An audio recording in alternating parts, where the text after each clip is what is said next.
Sinabi niya kanina na hiningi niya ng tawad dahil nalulunod tayo sa baha. Pero tandaan po natin, ilan po bang flood control projects merong itinatag?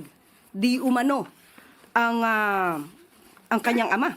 13,917 na flood control projects na mukhang hindi naramdaman. Dahil kung meron 13,917 flood control projects, dapat naramdaman natin at medyo humupa ang pagbaha sa Pilipinas. Huwag niya rin pong kalimutan. Ito, akin pong kinuha ng mga report.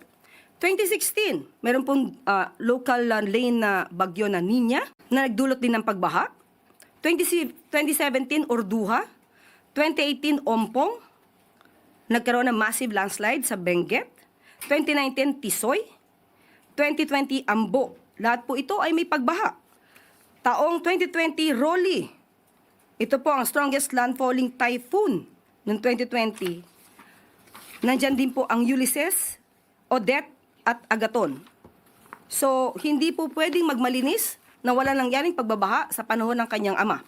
At nandito pa rin po ang ibang report at aking ipapakita. 2021, nagkaroon po na malawakang pagbaha sa Davao City kahit walang bagyo. Ito po ang isa. At ang sumusunod, ito lamang po ang aking na-print at marami pa po if you will research. Duterte's sluggish typhoon Reich recovery spending. Ayan po nangyari. Taong 2021.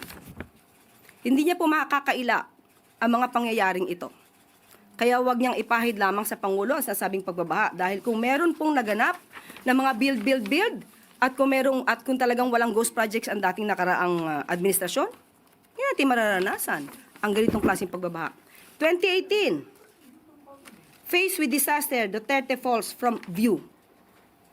Ito po, at that time, ay wala at hindi makita ang dating Pangulong Duterte.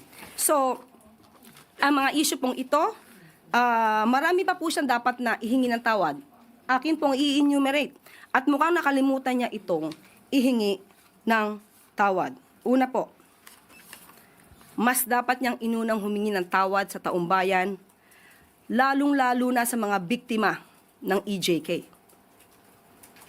Dapat niya rin pong ihingi ng tawad at nakalimutan niya nang siya ay magsabing mayroon siyang kilalang assassin at handa siyang magpapatay. At ang assassin na to ay nag-agree or sumang-ayon sa kanyang plano.